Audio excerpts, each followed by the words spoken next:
Hello and welcome back to the Scenario 7 podcast. My name is Sam, and as always, I'm joined by my usual guest. It's Josh Bacon. Josh, how are you doing? I'm good, thank you, Sam. How are you? I'm good, thank you. And this week we are without Joe, and we have replaced him with Romania's finest. It's Robert Constantine. How are you doing, mate? I'm gassed to be here. I'm really happy to replace Joe today. So thank you for having me, and hopefully I'm not going to disappoint in his place. Mate, you're definitely not going to disappoint. We love being on a podcast together. That's our second one we've been on together, me and Robert. But we're here to talk about the Azerbaijan Grand Prix. Baku, what a race it was. Fantastic drama, even though at the start of the race it looked like it was going to be quite dull. To start off, guys, what were your general thoughts on the race? Well, I think from the start of the race to about lap 25-ish onwards, it was a bit, like you said, a bit dull at the beginning. But as soon as the Stroll incident happened, it was all action from there, really. So I don't think we could have asked for a little bit more, but I think from that point on, it was a really entertaining race with a lot of drama. So I'm pretty happy with it, to be honest. I think that the same as Josh. So basically, we had a really dull first half of this race. A really weird moment with Hamilton's pit stop, and then how he got basically just the undercut from Red Bull. It worked. So at that point, I thought nothing could happen. And then the first safety car happened, Stroll's crash, and it just went downhill from there. Not in terms of entertainment, but in terms of like actual things that make sense. Like the race did not make any sense. Yeah, and I think you can agree with me on that. Yeah, you're completely right, Robert. It was a crazy race. The only incident we really had early on was Ocon retiring with mechanical failure. Not much happening there, but then lap 31 is where it starts to get a bit interesting. Stroll hitting the wall down the main straight. At first, I'm looking at it and I'm thinking, how has he done that? But it's come out that it was a tyre failure that causing a safety car, and then Verstappen, the leader, cruising. It was very funny that Paul di Resta saying a few laps earlier, I don't want to jinx it, but Max is cruising and he's really putting in one of those Hamilton performances. And then a few laps later, cue him crashing into the wall because of another tyre failure, and again with the rear left. And that brought up a red flag. And I'll bring this conversation up now. The Pirelli tyres are coming under a lot of stick. They bought a softer compound to this week, and they changed the tyre pressure between Friday and Sunday, I think it was. And they're just going to get slaughtered after the race. They have made a massive mistake, haven't they? Yeah, definitely. I think having the softest tyre 3 that they could choose from was the mistake from the get-go, I think. But you knew what the tyre deck was like around Azerbaijan, so choosing the 3 softest was, I think, a mistake from the start. But then changing the PSI from Friday to Sunday is just another massive mistake, because obviously they've been used to the PSI on Friday, and then when it comes to Sunday, they've got no data on it whatsoever, so they don't know how long they're going to last, and it was just a bit strange. And then when you could hear, I think, Christian Horner talking with his other Red Bull lot on the pit wall, and they were saying that they had no warning of it whatsoever, which just makes it even more strange and a bit weird from Pirelli's side of things. So I look forward to hearing what they say and how it progresses from now on. But yeah, it was a massive mistake from their part. Yeah, I don't think it doesn't make any sense for Pirelli to change the tires in a race weekend. You have special tests organized to do that sort of stuff, and the teams have been doing that throughout the season. When you do something like this from a Friday to a Sunday, that it's bound to lead to accidents, and obviously it did. Now Pirelli need to give us an answer on why they chose to do that. But I think one of the the main issues with Formula One that people have been talking about, with the races being generally boring nowadays. An easy way to fix this whole tire fiasco would just be to introduce another pit stop, have 2 mandatory pit stops, and that would just, these things would not happen again. It would just be dead simple, and the races would be more entertaining. But then again, I went kind of off topic now, but Pirelli did make a massive mistake this weekend. 2 pit stops would definitely make it more interesting from a tactical outpoint, because teams would have to decide when to pit those cars. But yeah, Pirelli really put 2 drivers in real danger, both of them on the main straight, which is, I think, 1.8 miles long, and they were going at speeds around 200 kilometers an hour, and to crash at that speed is very dangerous. And to be honest, we're lucky both of them walked out unscathed, and that was a really great plus. After that, just before it got red flagged, and a little moment happened with Latifi getting a 10-second penalty for not going into the pits after the engineer just told him to not go. And that was a whole bunch of confusion, and that was really, really stupid. I mean, they'd literally been told that you have to go in through the pits. Why is his engineer telling him to stay out? I think that's just the language barrier, because the engineer is not a native English speaker. So these things happen when English is not your main language. You might be tempted to say something that would make sense in your language. So I kind of get that. But then again, you are the race engineer of a Formula One driver. You need to focus at all times, and that was just a silly mistake, which, I mean, obviously Latifi wouldn't have gotten any points anyway, so the 10-second penalty was not the end of his race today. But it's still, if this would have happened to Hamilton or even Perez, who was in the lead at the time, that would have been a much more discussed incident.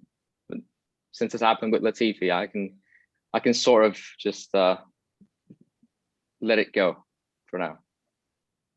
Yeah, I can agree with that part, but then also saying that it's just mainly the engineer's fault. You can also say, what is Latifi doing? Because surely you can see that there's no one on the straight. You are the only car on the straight. You can see everyone in front of you going into the pit lane.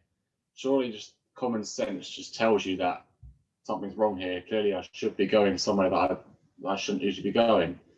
But yeah, I'm guessing driver etiquette there is to just listen to your race engineer and do what he says. It's a split-second decision. He was going 150 miles an hour.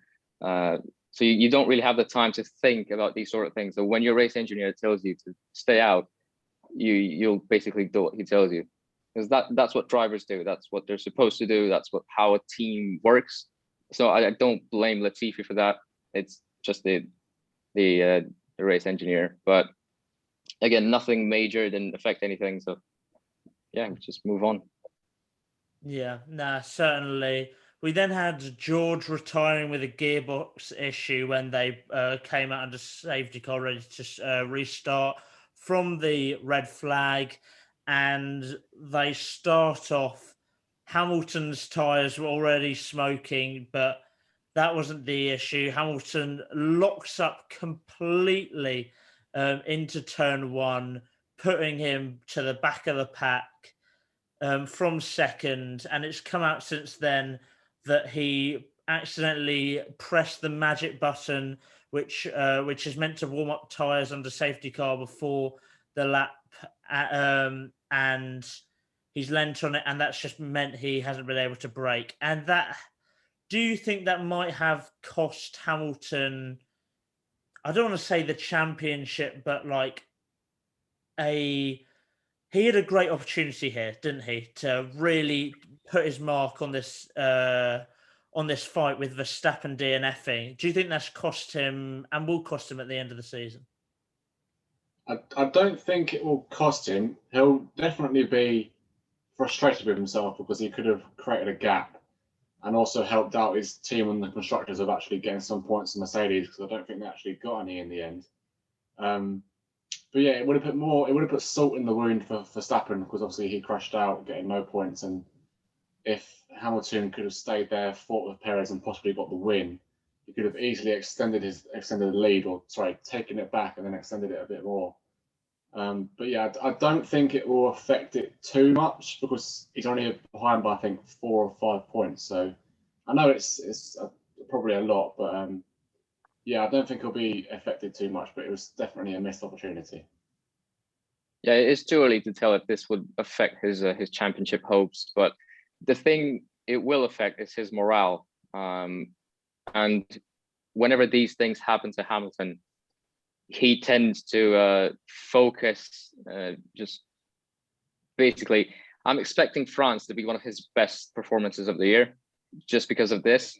So in some ways, it was kind of good that it happened. Again, it was a mistake on his part, as you mentioned. He did press the magic brake button on the restart, that's exactly what it's called. I'm not even making this up. That's the magic brake button. Which what it does, it basically, a Formula One car, the hybrid system, so the MGUK helps you brake like easily. They have this thing where you can sort of take that out of the equation and focus on your the braking on the brakes themselves, so you get more heat into them. He did that, and then he pressed it again for the restart. What it also does is increases the brake bias, so it went from like 50% to 75% on the front brakes, which that's completely unexpected when you're trying to brake. So that's why it happened. It wasn't a mechanical failure. It wasn't his mistake as a driver. It was just the one thing that he pressed the wrong button at the wrong time. He wanted to make the move to get into first place. He wanted to win that race. There was no doubt about that.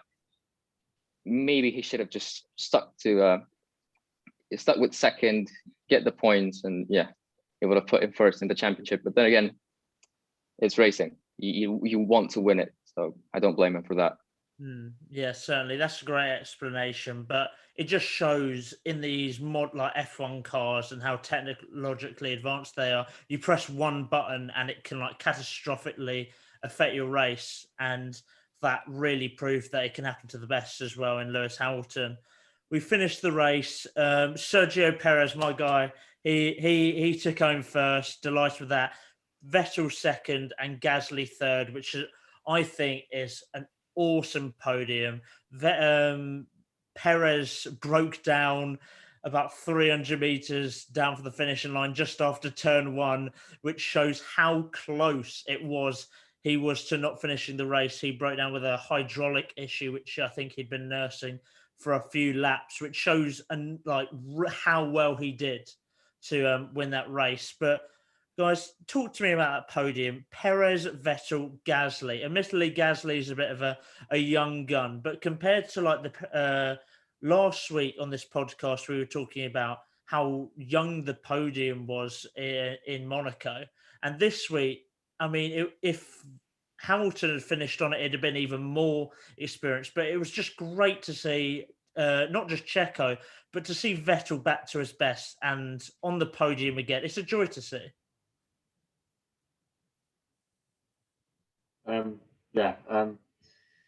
With obviously Perez, your favourite driver, you just won't shut about.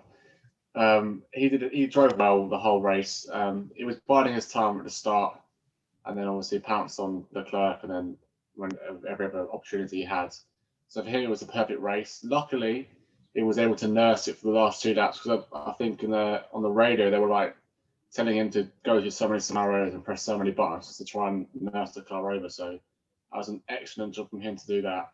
But then Vettel, who I will go on to talk about more towards the end of the podcast,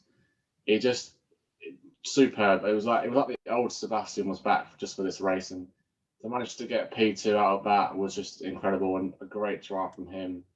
And then Gasly as well, starting P4 with matching his best ever quali start in Formula One, and then obviously getting a podium, which is just incredible. was really good to hold off Leclerc and sometimes almost Norris towards the end there. But yeah, he superb. It was a great podium. It's nice to be different from the usual Hamilton, Verstappen, and Bottas. So it's nice to have a change. But all three of them drove really well, so they definitely deserve to be up there. Yeah, it's one of those podiums that I think every single F1 fan is happy that the race ended the way it did. We had this happen last year at Monza, when we had a really surprising podium. I think this is a surprise in itself, because you wouldn't expect Gasly on the podium again, especially here at Baku. You wouldn't expect Vettel to get a podium, but he's the person that deserved it the most, I think, because he got a lot of comments made about him just before he left Ferrari. I think him just as a person, he wasn't the same Sebastian that we saw back in the Red Bull days, and you could hear it in the team radio after he got that podium finish, just how much it meant to him. You could hear the old Sebastian, and Perez as well. Really, really good performance. He definitely deserved to win it. Now, obviously, Verstappen did lead the race for most of the time, and he looked clear to win it. Hamilton could have had a chance, but Perez, he kept his cool and he got the job done. So I'm really happy with the podium. I'm not disappointed at all, even though I'm wearing this. So yeah, hopefully we get to see more people on the podium this season than we did like in this V6 hybrid era. Yeah, for those audio listeners, Robert is wearing his Mercedes top. But yeah, you're completely right. I'm not gonna lie, I doubted Vettel after he left Ferrari. He just had a nightmare few years where he seemed to lost himself. I thought he was past it personally. And even at the start, Aston Martin, the car wasn't good enough. And I guess he did what he could. But then Monaco and Azerbaijan, he showed how good he is. And I think for Vettel, this is one of his best results in his career. He hasn't been in a car that's been challenging, that normally challenges for a podium, but he's still managed to get the podium. And yeah, it's just you've got to respect him for it, mentally resetting and then coming back out there. And yeah, really, really happy for him. Another thing I'd like to call about some cool things about this race. First of all, talk about the FIA radio, just how cool that is, man. That we've had it for I think 2 or 3 races now, but it's so cool to hear like Michael Massey and the FIA talking to the teams. Like it was really important. Like Red Bull telling them after Verstappen's crash, listen, we had no warning this had happened. It just like the readings were saying the tires were fine, and then all of a sudden it blew up, and you should. And then they were like, "We recommend you red flag it because the Pirelli tires are being dodgy," and that helped make them decision to bring out the red flag. And then we had McLaren asking for Tsunoda penalty for speeding under yellow flags, but then they were like, if we give Tsunoda a penalty, we have to give everyone else a penalty because everyone was speeding over those yellow flags, which I thought was quite funny. Literally every car under those yellow flags was speeding, which I thought was mad. What are your thoughts on FIA radio? Do you think is it a really good introduction to Formula One? Yeah, well, I absolutely love the idea of it. So whoever came up with the idea of bringing it into those watching was just a great idea. So congrats to them, because obviously they're probably going to get a nice little bonus. But other than that, it's just great to hear the insides and outs between the teams and the FIA, what they talk about and the little secrets that they've never had before. And then also that's probably the thing that happened with Red Bull. That's probably happened again, or before, but we just didn't know about it. So it's nice to see that the teams obviously do think about the safety of the drivers, not as just getting the points, because if they didn't say anything, they could have just got a free win with Perez instead of the last 3 laps. So That's great from them. It's also great to hear the explanation that the FIA give to the teams. Obviously, with the McLaren one, they explained why they weren't going to give a penalty, and obviously that everyone was doing it. But it's just great to hear the interactions and how they explain on what things happened during the race. So yeah, I think it was a good idea to bring it in. I do agree, because the fans do need this connection with what's happening in the backstage, because you don't really know what's going on. All you know is what the team radio tells you. But the FIA radio is just, it makes the live coverage that much better. It just connects you to the people in the paddock, basically. So I think it's great. Red Bull's call for the red flag was also, I thought it was brilliant, because they could have easily just ended the race under a safety car and Perez would have comfortably won it. They chose to go the safe route and tell everyone to go to the pits, because this is not okay. So yeah, I do want to hear these conversations again. Obviously, yeah, the McLaren and Tsunoda, that was quite fun. Bit of and I wouldn't say an angry, but the Michael Massey seemed that he knew what he was doing, so he was on it. I would just say that. So yeah, I'm really happy with how the F1 live coverage is developing nowadays. Yeah, it's certainly getting better year on year. Maybe Red Bull called them in because they knew that Hamilton would completely mess up turn one, and they thought, Mercedes will get no points. Maybe they looked into their mystic ball and knew it was going to happen. But yeah, no, I agree. It was really unselfish, and it was a great call from Red Bull.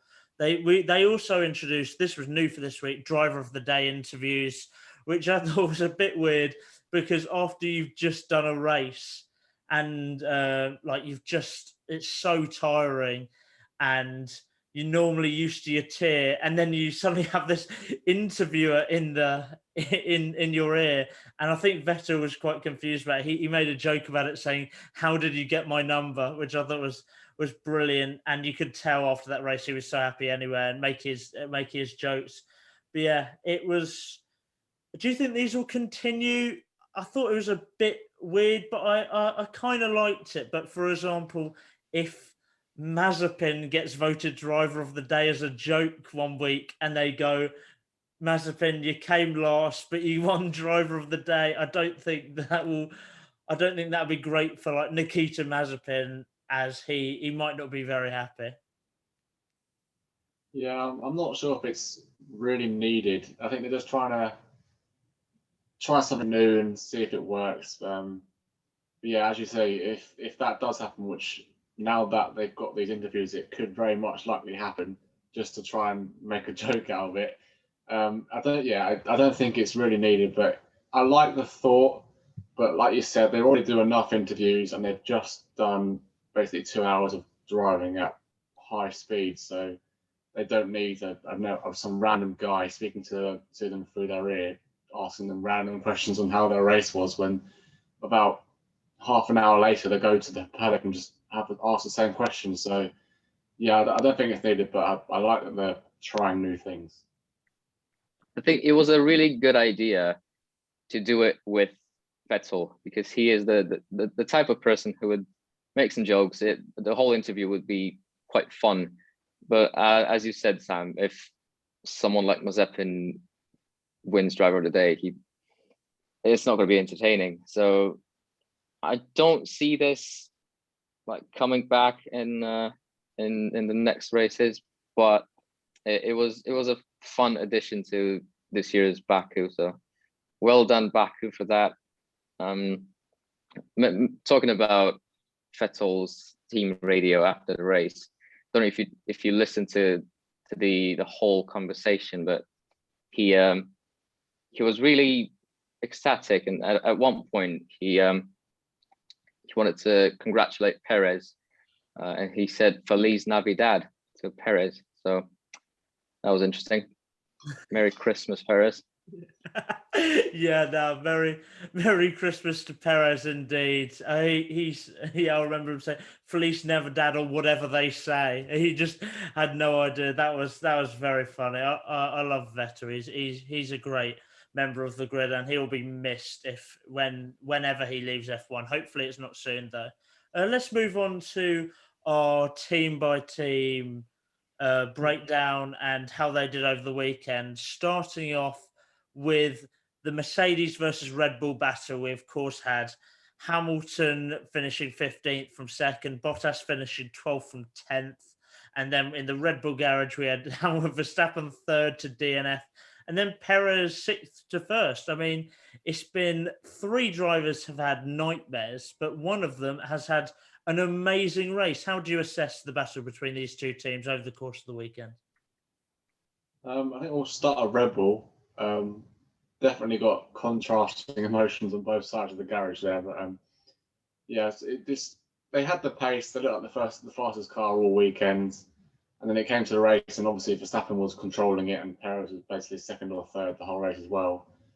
So they definitely looked the strongest.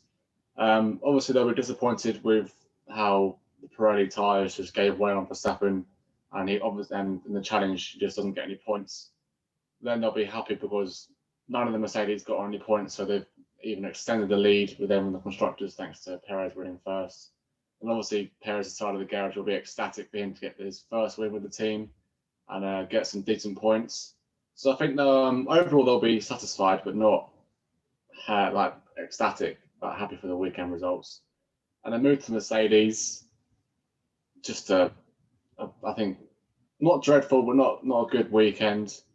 Obviously, Hamilton was doing well in that car. To be up in second place fighting in that car, I think shows how good he is and what he can do with the car.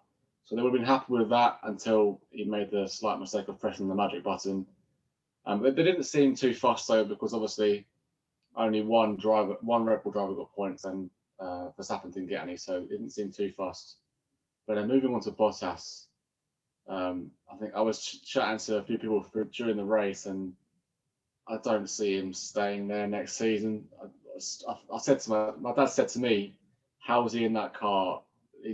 George Russell was just going to replace him next season, is what he said, and I think the same thing. So he just struggled to overtake people or drive behind them. He just couldn't do anything in it. So I think Mercedes will be very upset with how their weekend went. But I think, like Robert said earlier, they'll definitely bounce back for the next track and prove what they can do and how they've been solid for so many years. Yeah, not much I can add to that. Bottas, really unfortunate performance today. And it just goes to show how his pace is not suitable for that team. Which it's sad. It's sad to see Bottas struggling in the Mercedes, because he used to be a really good driver. He used to be the perfect number 2 for Hamilton. He was the perfect number 2 for Hamilton this weekend, because we saw that in quali.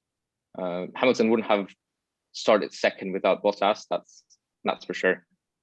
But he couldn't do anything in the race. He struggled to keep up with the field. He got overtaken by 4 people in 6 corners. So it's sad to see Bottas possibly finish his Formula One career in such a state.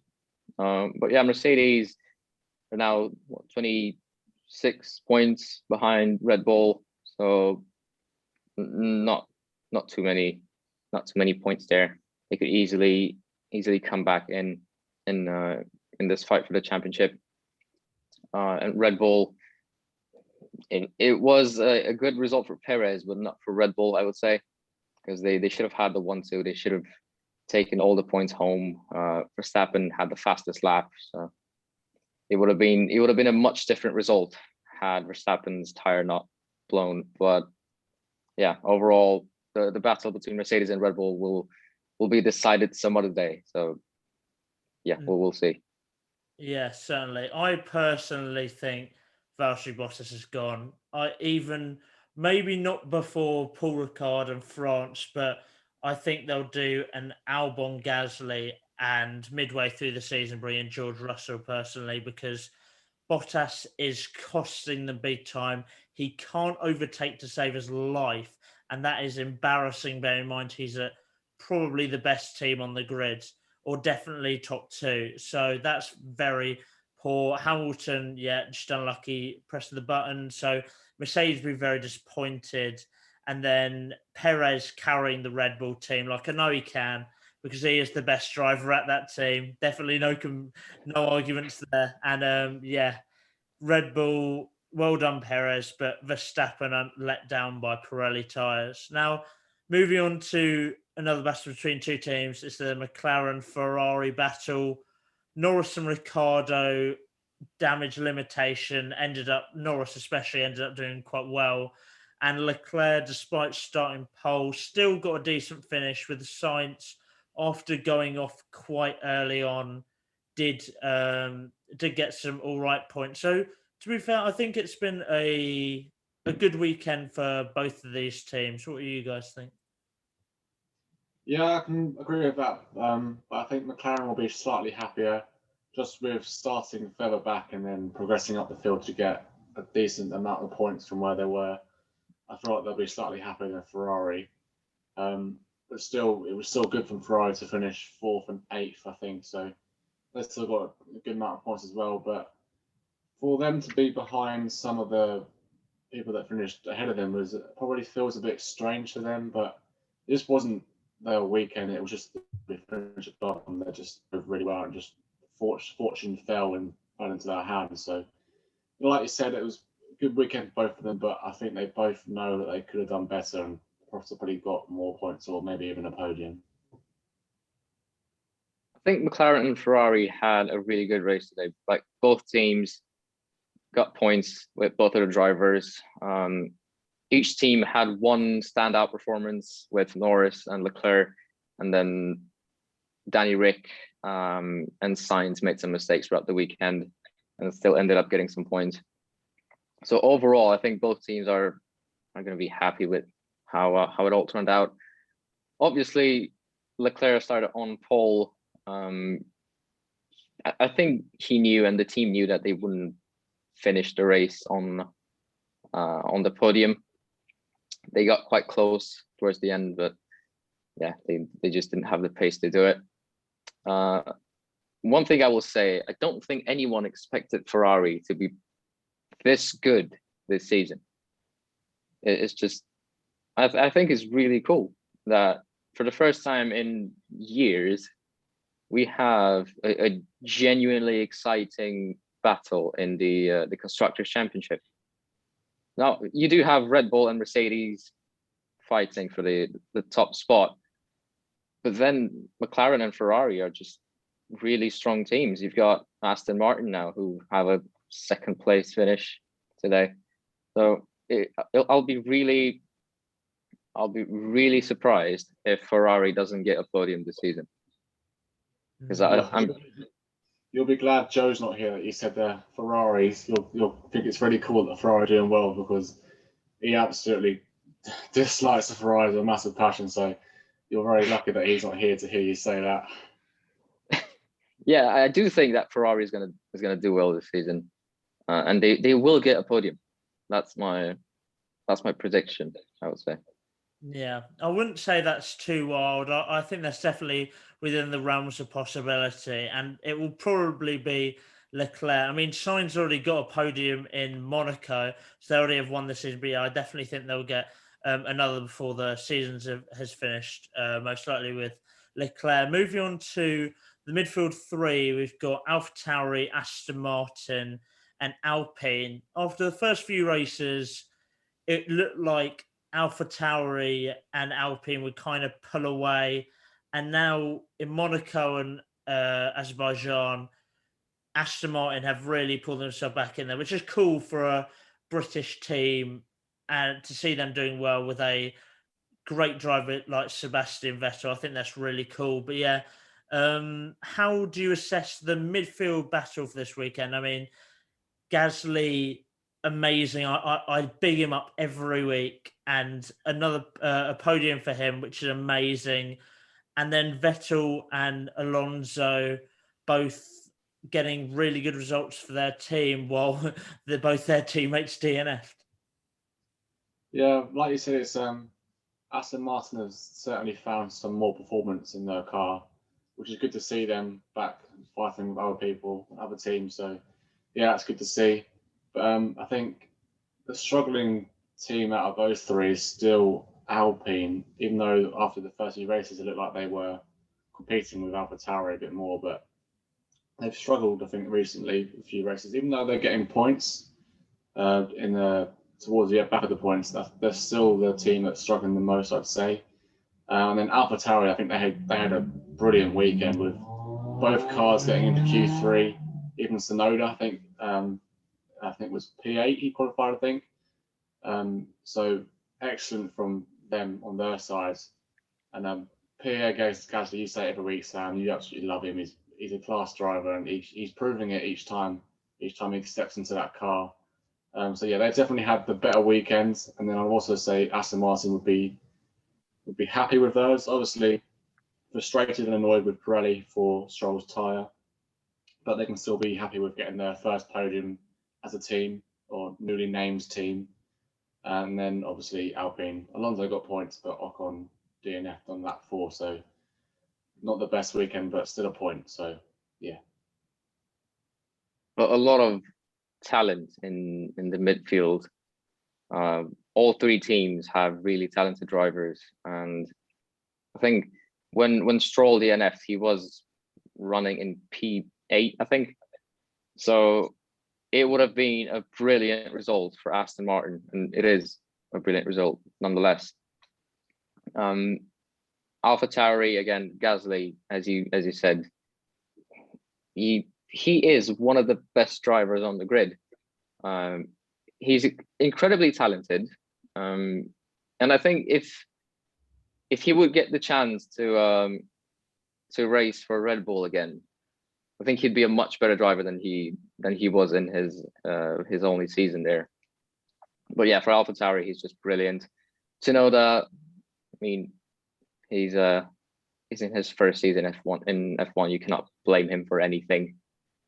And for Alpine, you have Ocon and Alonso, really, really good drivers. But overall, the battle for the midfield is, as I said before, really entertaining. Can't wait to see what's going to happen next. So yeah, good result for all of the teams today. Certainly. And you said there, Tsunoda's first year in F1, you can't really blame him for anything. I mean, finishing P7 in your first race in F1 at Baku, where it's so easy to send it into a wall. We saw in qualifying 4 teams like send it into the same wall, or like he did that. he was one of them, so yeah, he learned from his mistakes. Exactly. He was one of them. He certainly learned from his mistake on Saturday. And yeah, I thought he had a great race. He would have got told off in his briefing for telling his engineer to shut up. But apart from that, it was very good from Tsunoda and all the teams in the midfield. Moving on to the team that you can't quite put in the midfield, but are too good for the bottom 2 teams is Alfa Romeo. They picked up a point today with Kimi Raikkonen get his first point of the season, and his teammate was just behind him in 11th. Both of them solid results, to be honest. For Alfa Romeo, who are probably the 8th best team in the grid, to get 10th and 11th is solid in my eyes. How would you rate their weekend? Yeah, I'd agree. Definitely a solid result. Definitely, though, could have been different, because I think Giovinazzi almost took out Ricciardo, who I think was next to Raikkonen at the time. So that could have ended differently, but luckily it didn't. But yeah, I think overall, successful weekend, getting a point. And then, but yeah, like you said, they can't really challenge any further, and they don't really look like they're going to be down at the bottom. So they did all that they could this weekend, and I think they'll be happy with it. Yeah, the tale of the Alfa Romeos is actually, for me, one of the most interesting ones. because we might not see them in F1 next year. There have been discussions of Alpine turning Sauber into their satellite team. So Giovinazzi and Raikkonen might be driving an F1 car for the last time in their lives, and yet they're just consistent. I think Giovinazzi is one of the most underrated drivers on the grid.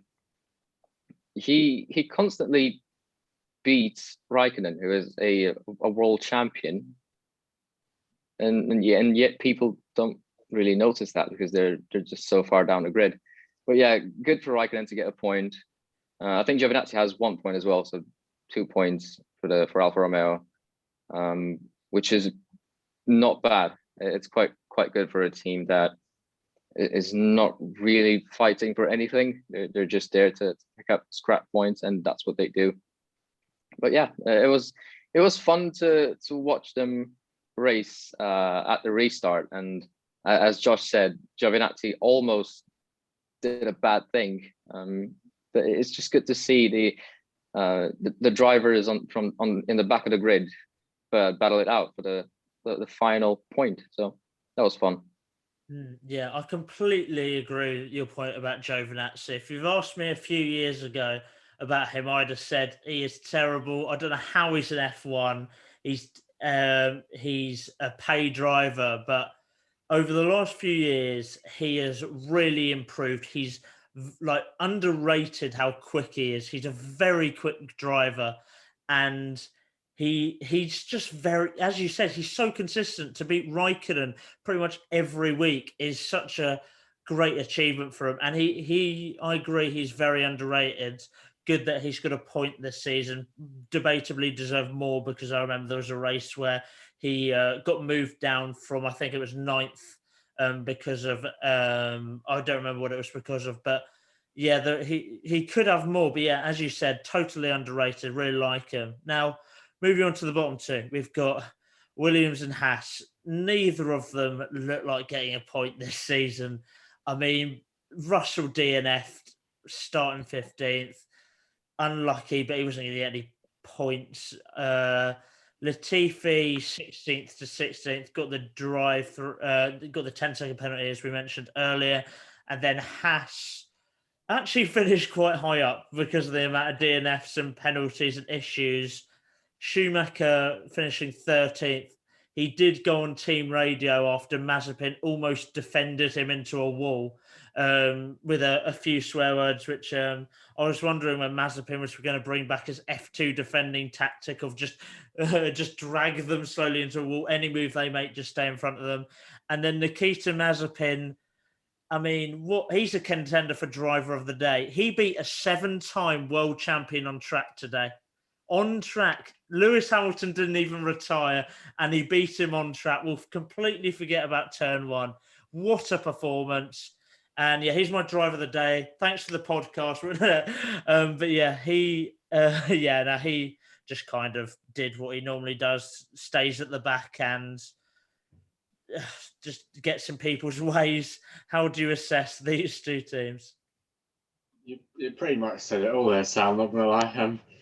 I think, yeah, Williams, toward the start of the season, they looked like they had some promise of possibly getting some points, and they might still manage to do that later on in the season, but at this current point in time, they don't look like they're going to get any faster than where they are currently. They're still too fast for the Haas, but I don't think they're going to get any higher than they can do at the moment. And then obviously with Haas, at one point, I think Mazepin was 40 seconds behind his teammate, as per usual. I don't understand how, in the same car, he can be that far behind. It doesn't make any sense. But yeah, they can't really do anything better. But it was still nice for them to be higher up, thanks to all the mistakes and crashes people had. But, so they're probably happy, to be honest. They're probably loving life with 13th and wherever Mazepin finished. But yeah, it's not going to get any better for those two teams at this point in time, in my opinion. Yeah, Williams and Haas are just there for entertainment purposes, because Mazepin, he's just fun to watch at times. We had that family on the balcony chanting Mazepin, and moments later he decides to just go off the track. So that was fun to see. But yeah, he does not have the pace for F1. As Josh said, it's unacceptable to be 45 seconds behind your teammate in the same car when your teammate pitted and it was under safety car. So it doesn't make any sense. He's so slow and really stubborn as well with his defending. What he did towards the end and nearly crashing into Schumacher, that's you don't want to see that in Formula One. But it's unfortunate that we have to talk about this, but that's just the way it is. And for Williams, I mean, Russell, I can't wait to see him in that Mercedes seat. He's constantly makes it into the second qualifying session. So he's not a slow driver. He's really good, really talented. He's just not much else to do in that car. That's the thing. But yeah, I don't see any of these 4 cars getting any points this season. Yeah, I agree. They're very poor, and at this point, they're just there to make up the numbers and have Mazepin to provide some entertainment factor by crashing into people a lap in front of them. But yeah, now we move on to our driver of the day. I know who one of the picks will be because it's pretty obvious, but Robert and Josh, who are your driver of the days? You know what, Sam? Because it's so obvious, I think you should just go first and just get it out of the way and get your little chance and all your stuff. Just get it out of the way first, and then we'll go next after you. If you insist, Josh. Well, my driver of the day is the winner of the race because he was superb. He is the best driver in Formula One. That is Checo Perez. I mean, what a drive! Starting 6th, he qualified 7th, but because of Lando's penalty, he got moved up to 6th, and he was so quick off the start. He made places so easily. He sliced through the field like butter.